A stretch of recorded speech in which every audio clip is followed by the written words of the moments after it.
Hello there, good morning. It's another beautiful Monday morning. Thank God for the gift of life. We can never stop thanking Him. And my name is Oluwayomi, and it's such a joy to welcome you to another edition of Knocks to Nuggets. Thank you for every single person that is joining me on time, real time, right now.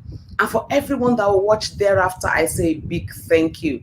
And like I will always say, like the video, share it, let somebody know that there is something called Knocks to Nuggets in the air. And I know that they will be blessed. Knocks to Nuggets is all about inspiration, it's all about leadership, it's all about mentorship, it's all about adding value to the total man.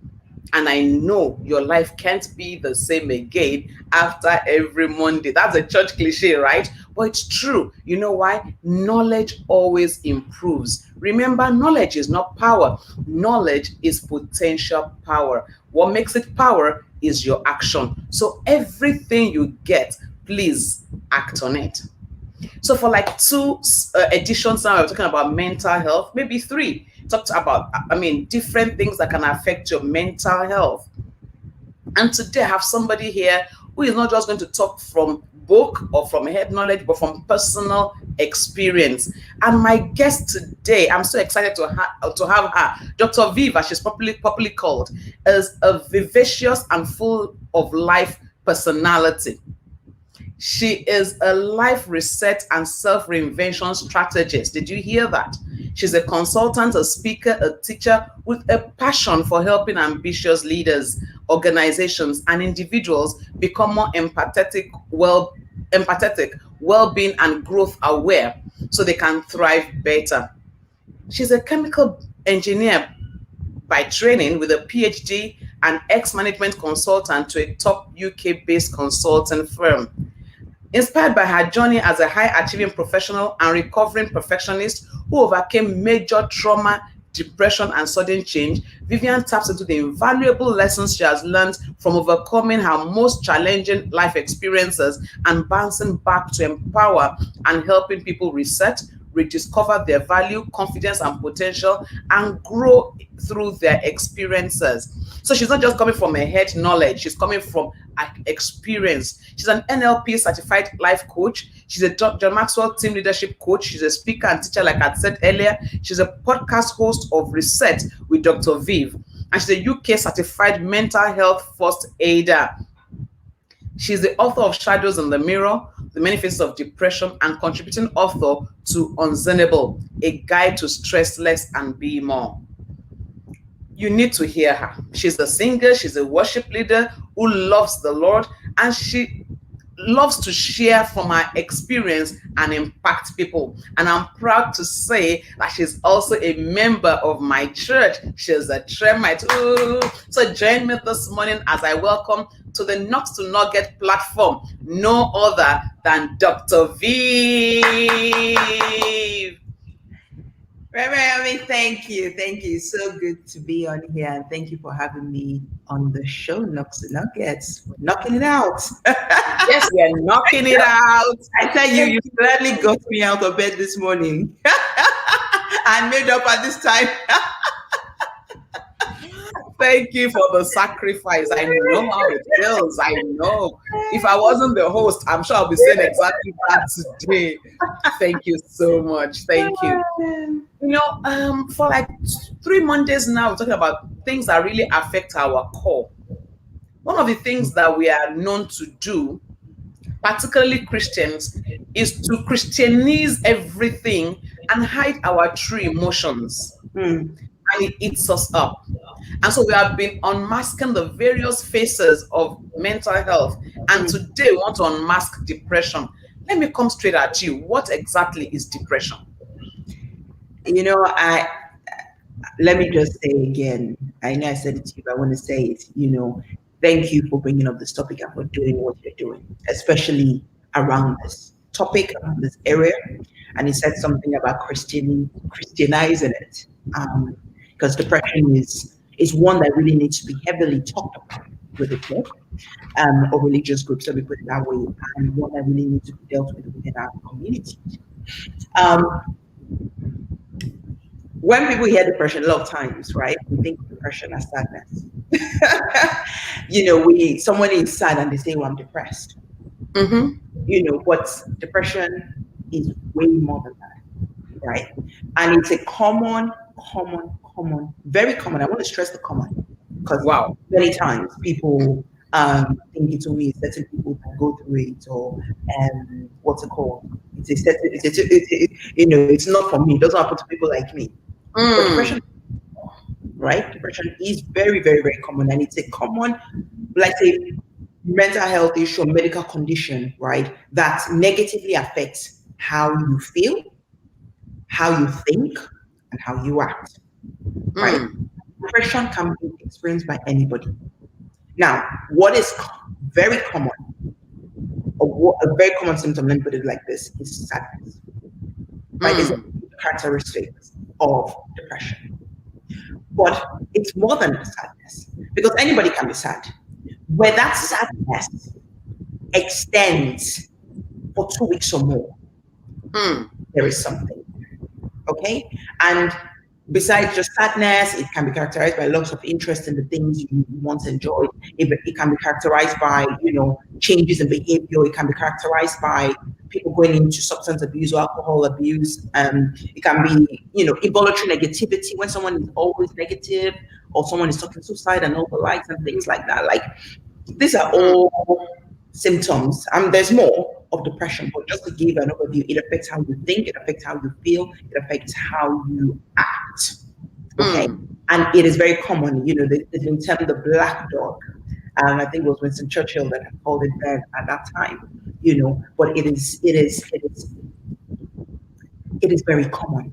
And more so, one thing I need to stress, I think I mentioned this in my book, is the fact that depression, those of us who are high achievers, or those of us who are, cholerics, or those who have choleric personalities or melancholic personalities that analyze, those of us that, you're very ambitious, are more susceptible to depression. Wow. Yes. Wow. You know. So let me just leave it here and allow you. Wow. One of the things you said now that caught my attention, that it's very common. Mm, A lot of people go through it. And you said anyone can go through depression. yeah. I thought that as Christians, depression should not be something we talk about at all. Does it affect Christians too? I think when we go and read, is it Psalm 38, Psalm 143, when we read Job, from the book of Job, Job 30 and beyond, you hear David, you hear Job talk about periods of darkness. Even people in the Bible went Mm. through depression. Even people that were loved by God went through depression. What more you and I? And you see, depression can be caused by many things. Pressures of life is a big one, right? Mm. Pressures of life can send people spiraling down there. So, hello to anyone who is thinking that, Christians don't. The Bible has people who have gone through. What more Mm. you and I? So, Wow. it's not a case of, oh, it doesn't happen to us, because it can happen to anybody. It's more a case of, this is what is happening. Let me be able to Mm. why that this is what is happening, and let me be able to do something about it because this is what is happening, and let me be able to recognize it in someone else, that, oh my God, this is what this person is going through, and let me be able to be sensitive to them about this is what is happening, right? Because a lot of times we Christians, we cause a lot of the problems. We make things worse for people. People can heal faster, but for some of the things that we do, some of the things that we say, Wow. it's not us. It's not that Christians don't go through. Many people are going through, Pastor Noni, but many people are suffering in silence. Why? Because they're afraid of what the community of believers will say. Mm. Let me hold you there. You are getting into a very touchy part of it. So clearly, Christians can suffer depression. Actually, we are still in this world. So the things that hit at the world can hit at us. How we respond is what matters. So, really, like somebody just asked, that was going to be my next question too.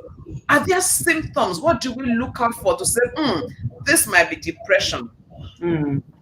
So, okay, key symptoms. Like I said, persistent sadness. So when people say, "Oh, I'm depressed, I'm sad, I'm depressed," no, no, no, no. Please don't use that word like you are sad. But if Mm. that sadness is persistent for 2 weeks or more, there is an issue. Okay. Mm.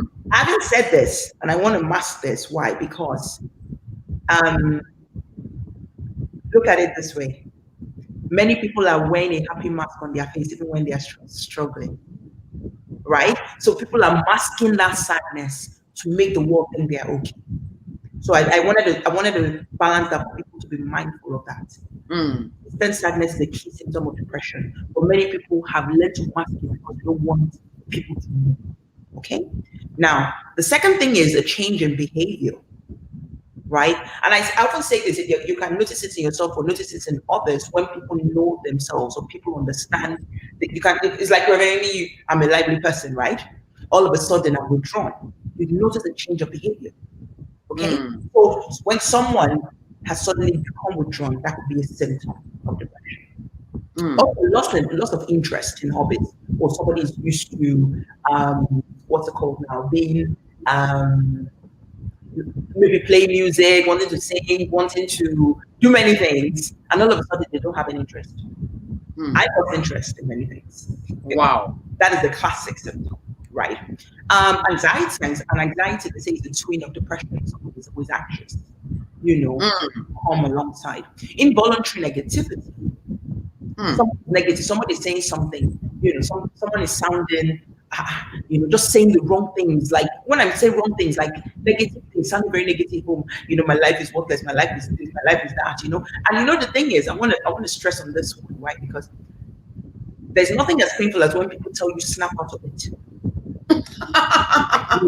You can't snap out of depression. You can't snap out of it, right? Or someone saying, "What's wrong with you? Where is your faith?" This thing's it causes wahala Mm. because the person is already judging themselves. They're already suffering self-judgment for how they feel. Then you now come and make them. It's like you're not feeling that negative.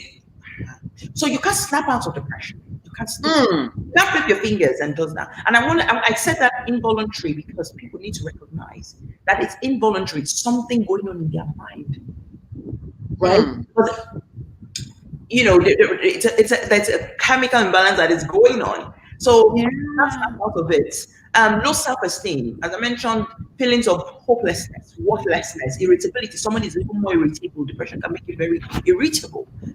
These are symptoms. Difficulty concentration, concentrating, not concentrating. Remember, I said that depression is a common.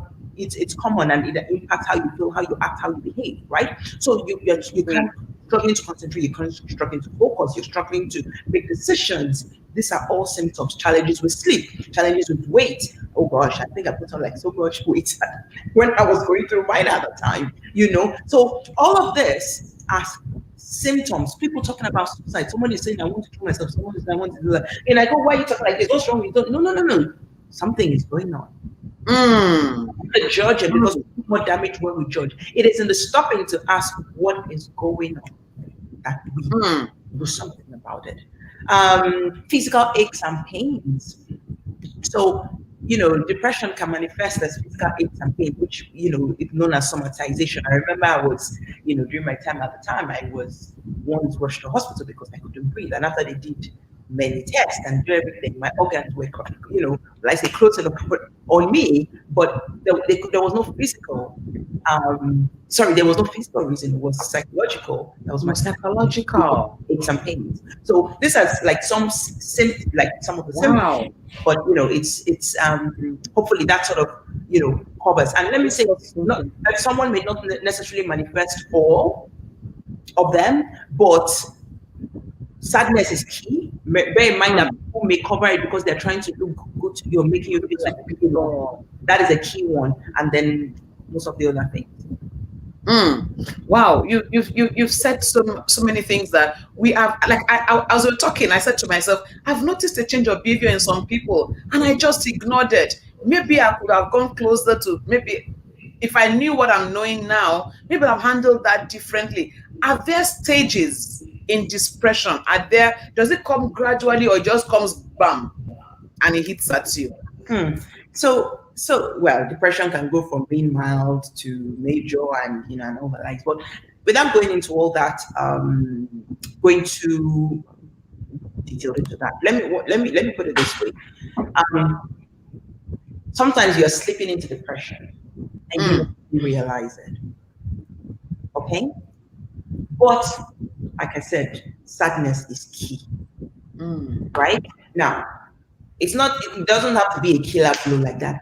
It's a. Let's say it can happen subtly, Gradually, subtly. Mm, right? Subtly. And over time, you begin to see, oh my God, there is a problem here. There is a problem here. There is a problem here. Now, the person may not immediately recognize it, mm. right? Which is, to be honest, many of us will not recognize, which is why we're crazy that when we're True. having these conversations. But this is the thing. It is a case of saying, okay, this person is just sad. But it's not just sadness. It's not just sad anymore. It is now, oh my God, she's not coming out. Mm, She's not going for things that she used to do. She doesn't want to be seen or heard. Like I give you an example mm, during my time. Like I was persistently sad. I first of all lost weight. I didn't want to be around people. I didn't want to be heard. I didn't want to, I just want to be hidden. mm, It's when it's getting, you can see it is progressing, and the longer it is not dealt with, the worse it worse. gets. Now, I remember at some point, I was started on what's it called? Seeing a therapist and asking the doctor for it. And I remember someone saying to me, Vivian, you better get off that because you're meant to have faith, or um, Mm, what's it called? And someone said, you want to be like the people in the TV that are going to see shrink in the movies. And what helped me, and this is where I'm thankful to God always, is that I had started writing my book at the time. okay. My book afterwards. I wrote my book in the middle of it, and my book was my lifeline. But Mm, because I was writing that book, I had read a lot of journals. I had insight to know what I needed to do together. So when someone tells me that, what I said, I was shutting up people because I realized they were bad for me and for my recovery. Okay, so when people don't deal with it, it gets worse. So yeah, mm. it There may are not stages. as a killer, it may not start as a boom, but it gets progressively It worse. gets worse gradually. The longer it is not dealt with, involuntary, and also the more there are pressures of life, the more the pressures of life is not dealt with. What's the cause? What is the trigger? Depression is often, how do I put it now? Yeah. Often something triggers it.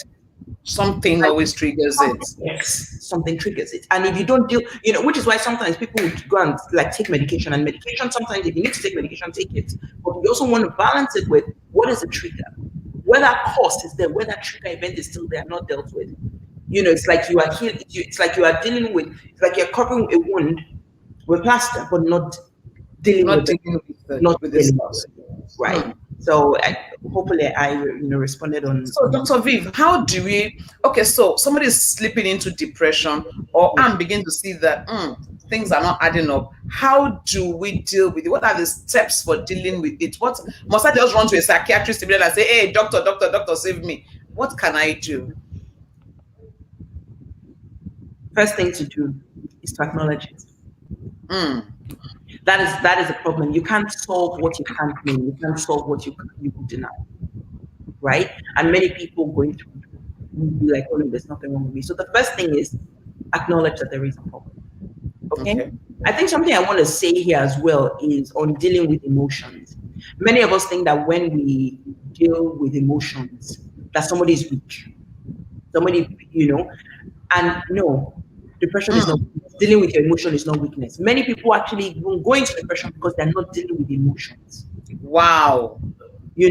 So if you are going to deal with it, if you're going to heal it, you're going to stay mentally healthy. You want to be somebody that processes your emotions. Okay? So coming back to your point, the first thing is to acknowledge that there is a problem. Okay. And then talk to someone trusted about it. This is how I'm Mm, doing it. Okay? And seek help. If you need to seek professional help, please do that. Mm. It's so important. Seek help for it. Now, there's something I said about what's it called now? Somebody trusted. Because as Yes. I said it, it also hits me that who is trusted, Hmm. right? What do they know? And one thing I'm realizing with life is many people give advice from a place of bias. Hmm. Okay? So if I'm talking to someone I feel may be trusted, but they don't have understanding of what I am going through, there is a problem. Right? Which is why, again, and I'm thankful for you for doing this, that we're educating ourselves. Because then when someone comes to you, when someone comes to me, they know that they're not just coming from someone who is coming to someone who is what's it called now? Someone who Who's going to judge is them? trusted. They also know they're coming to someone who will understand. Hmm. You know one thing about COVID? No, You know tell one me. thing that makes COVID different? Tell me. Do you notice? I don't know. Obviously, I'm in the UK, but I'm not sure how it was in Nigeria at the time. But did you notice how everyone is like talking mental health because of Yes.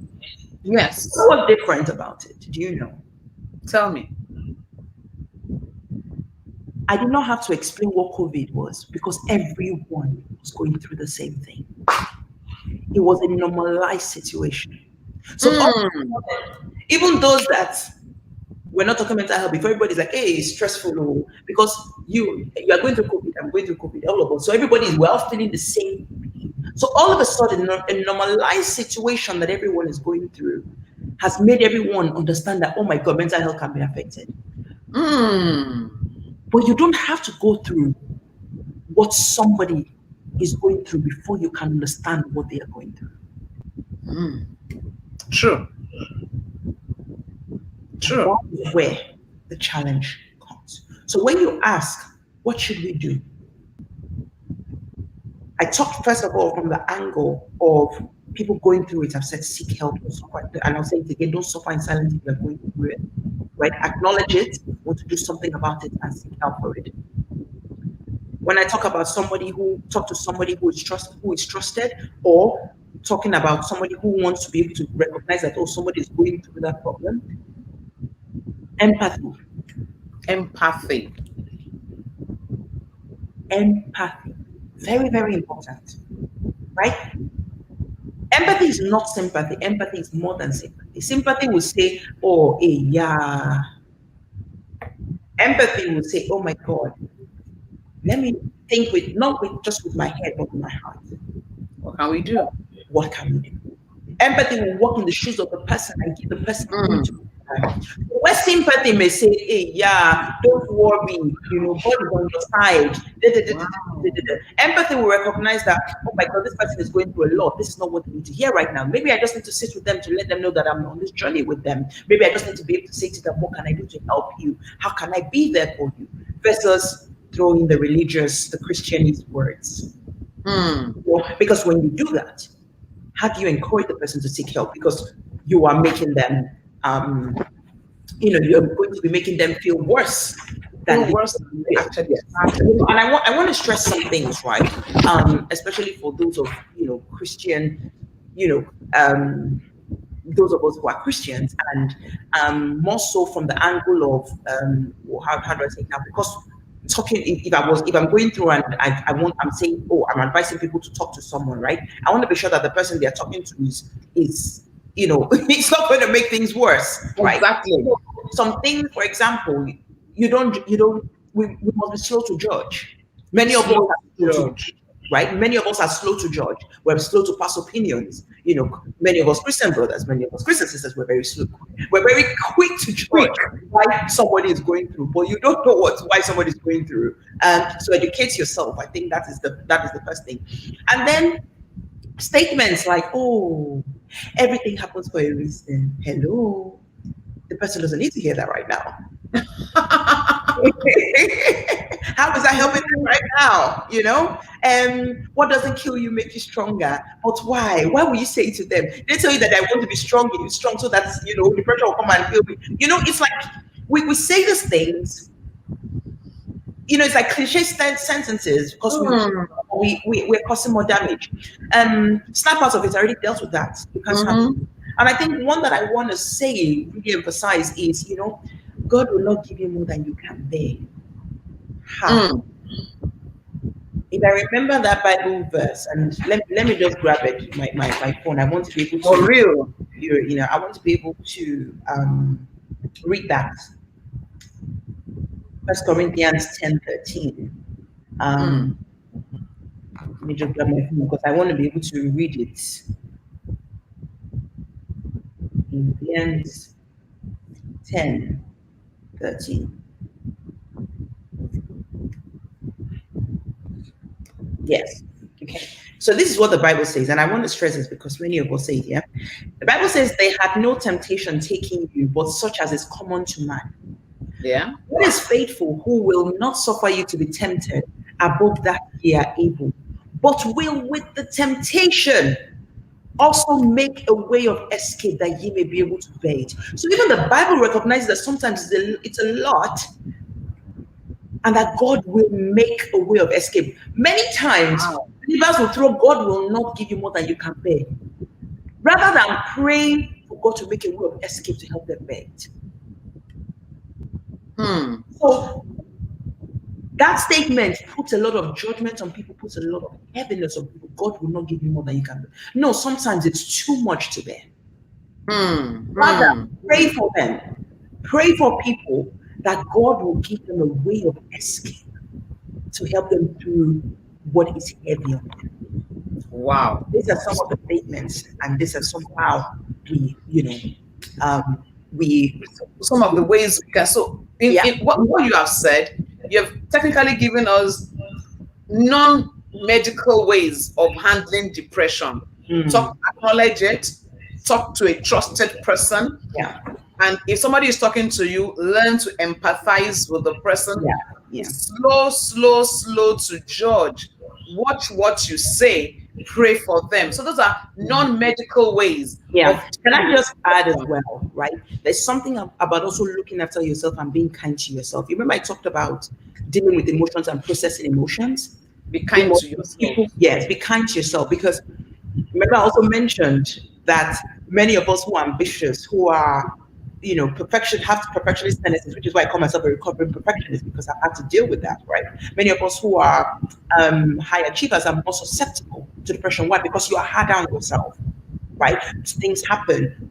Maybe you make a mistake. You're more prone to judging yourself, which makes you spiral down. And you Mm. understand what I mean? So there's that thing of being kind to yourself, being not overlooking emotion and venting out, not venting in.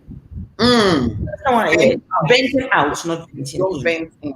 Yes. And I remember I said as well, it's important you seek professional help. That is an action. Then the medical people can deal with it. And if they tell you to take medication, take it. If they tell you you need therapy, take it. It reminds me of an instance of a lady who was going through some things a while ago. And I remember she had to be out of her home and stuff like that. I remember when she was talking to me, she just moved on. She just went, we want to be strong, So this has happened, but strong. And so she moved on. Mm. Nothing had happened. Now, I would never forget this day. 5 years later, I remember because I was in Nigeria at the time and she had been messaging me on WhatsApp that she needed to talk. So I was in Nigeria and I said to her, okay, I'll call in a bit. Now, why am I saying this? She called me 5 years later and she was diagnosed with PTSD, post traumatic stress disorder. Wow. Okay. And she wanted, the doctors were talking to her about she needed to be on medication because she had all the symptoms of depression as well, and all of that. And she was like, Vivian, but I'm not going to tell you that she's afraid of taking the medication. She's afraid of doing this, blah, blah, blah, blah. And the thing is, she was talking about the pain from 5 years before. When she was talking about it, you think it just happened because she never dealt with it. Never dealt with it. She was okay because wanted to be strong and mature, and so she flew to moving on without processing. And so 5 years Mm. is coming on her, and now she's reaching out to me. Why? Because they also want to put her medication. They want to put her on this. And I said to her, I said, you want to function, you have to do what you have to do to heal. And if taking that medication is going to help you, do it. If taking therapy is going to help you, do it. Because when your brain is together, when your mind is together, that you can function. You Hmm. get your life back together. Do what you have to do to heal. Hmm. Do what you have to do to get your life together. You have said so much. And one of the things you said, which I love, and it's dovetailing into what our conversation is next week, is talk to somebody. Talk to somebody. The therapy in talking, and it's huge. And next week, Monday, we'll be talking to another mental aid person. Dora, she'll be on the show talking about the first aid in mental health. We I'm deliberately taking time to get into this because a lot of us are either going through it or Mm, around people that are going through it, and we are so unaware and we are unable to provide support, mm, particularly with all that is going on in the world today. Many people are facing deep mental stress, deep challenges in their mental health, and we need to support one another, bear you one another's burden. A hand here and a hand here, we can hold ourselves together and make a formidable impact in our world. That is what we are called to do. That's the reason why we are alive. Dr. mm. V, amazing talking to you. I'm surprised it's 30 minutes gone. I'm just going to take your final word. There are quite a number of questions coming on, and like I've put on the screen, I will put it again on the screen. You can reach her at any of her handles.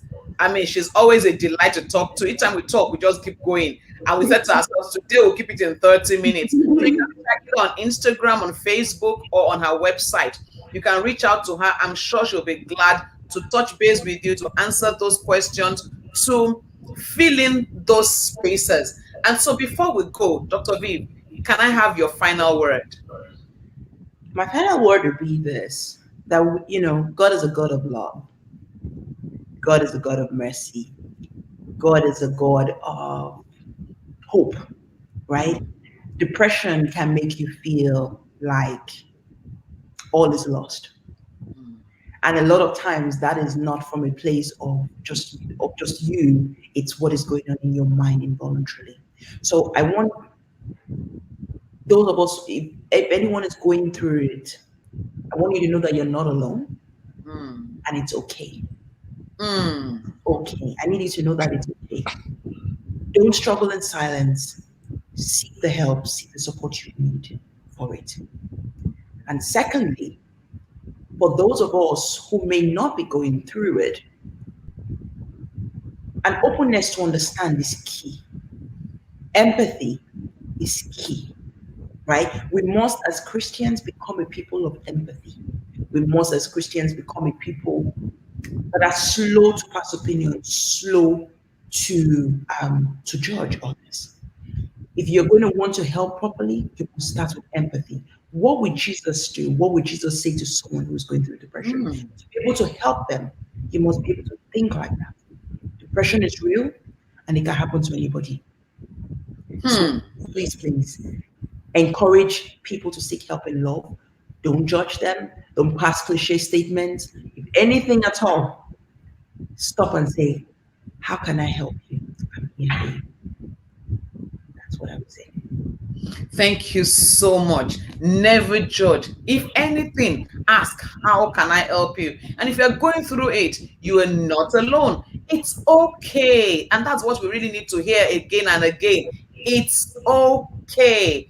And then seek help. And if you're not yet going through it, ask yourself, what would Jesus do? Thank you so much, Dr. Viv. I so much Thank appreciate it. Such a you. joy talking with you all the time. And thank you so much Likewise. for doing this. Thank you. Thank you. And have a blessed week ahead. And you too. Thank you. Wow, wow, wow, wow. What a day. What a glorious day it's been. That was so much information. You can still reach Dr. Viv on our Instagram, on her Facebook, or through our website. She'll be glad to talk to you. And to everyone out there, it's okay. You are just real. It's okay. Even Jesus wept. So weeping is not a sign of weakness. So it's okay to be real. You are not alone. Seek help. There are several people out there ready to lend you a helping hand. And until I come your way next week, Monday, don't forget it. If you can think it, you can be it. It always starts in your mind. And together we win. Love you all. Have a glorious week ahead. God bless you.